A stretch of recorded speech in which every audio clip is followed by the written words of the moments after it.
പുട്ടുപൊടി കൊണ്ട് ഈ ഒരു ഐറ്റം ഉണ്ടാക്കാത്തവരാണ് നിങ്ങളെങ്കിൽ തീർച്ചയായിട്ടും ഒന്ന് പരീക്ഷിച്ച് നോക്കണം കേട്ടോ. നല്ല ടേസ്റ്റി ആയിട്ടുള്ള ഒരു നെയ്പത്തിരി നമുക്ക് പുട്ടുപൊടി കൊണ്ട് റെഡിയാക്കി എടുക്കാൻ പറ്റും. അപ്പോൾ അതിനായിട്ട് നമുക്ക് ആദ്യം ഒരു പാത്രത്തിലേക്ക് കുറച്ച് വെള്ളം തിളപ്പിക്കാനായിട്ട് വെക്കണം.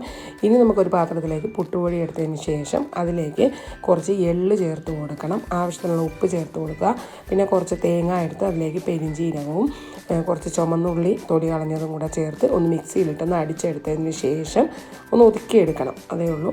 എന്നിട്ട് നമ്മൾ ഈ പൊടിയിലേക്ക് ചേർത്ത് വെള്ളം തിളയ്ക്കുമ്പോൾ തിളച്ച വെള്ളം ഒഴിച്ചിട്ട് ഇടിയപ്പത്തിനൊക്കെ പൊടി നമ്മൾ വേവിച്ചെടുക്കുന്ന പോലെ ഇങ്ങനെ വേവിച്ചെടുക്കുക. എന്നിട്ട് ചൂട് പോയി കഴിയുമ്പോൾ നല്ലപോലെ ഒന്ന് കുഴച്ചെടുക്കണം. കുറേയൊന്നും കുഴയ്ക്കേണ്ട, ഒന്ന് കൂടി വരുന്ന രീതിയിൽ. നമുക്ക് ഒത്തിരി അങ്ങോട്ട് വെള്ളം കൂടിപ്പോകരുത് കേട്ടോ. വെള്ളം കൂടിപ്പോയാൽ നമ്മളിത് ഫ്രൈ ചെയ്തെടുക്കുന്ന സമയത്ത് പൊട്ടിപ്പോകും. എന്നാൽ തീരെ വെള്ളം കുറയാനും പാടില്ല. ഇതുപോലെ എന്നിട്ട് വലിയ ബോളാക്കി നമ്മളിങ്ങനെ എടുത്തതിന് ശേഷം ഇതൊന്ന് പ്രസ്സിൽ വെച്ച് കുറച്ച് കട്ടിയിലൊന്ന് നമ്മൾ പ്രസ് ചെയ്തിട്ട് വേണം എണ്ണയിലിട്ട് ഫ്രൈ ചെയ്തെടുക്കാൻ.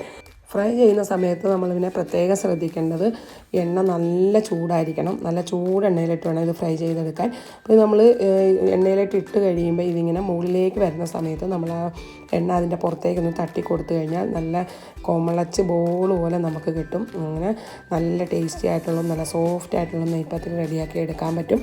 അപ്പോൾ ഇതുപോലെ ചെയ്യാത്തവരുണ്ടെങ്കിൽ ചെയ്ത് നോക്കുക. അപ്പോൾ എൻ്റെ ഈ വീഡിയോ ഇഷ്ടപ്പെട്ടാൽ എൻ്റെ പേജ് ഒന്ന് ഫോളോ ചെയ്യാനും ലൈക്ക് ചെയ്ത് കൂടെ കൂട്ടാനും മറക്കരുതേ.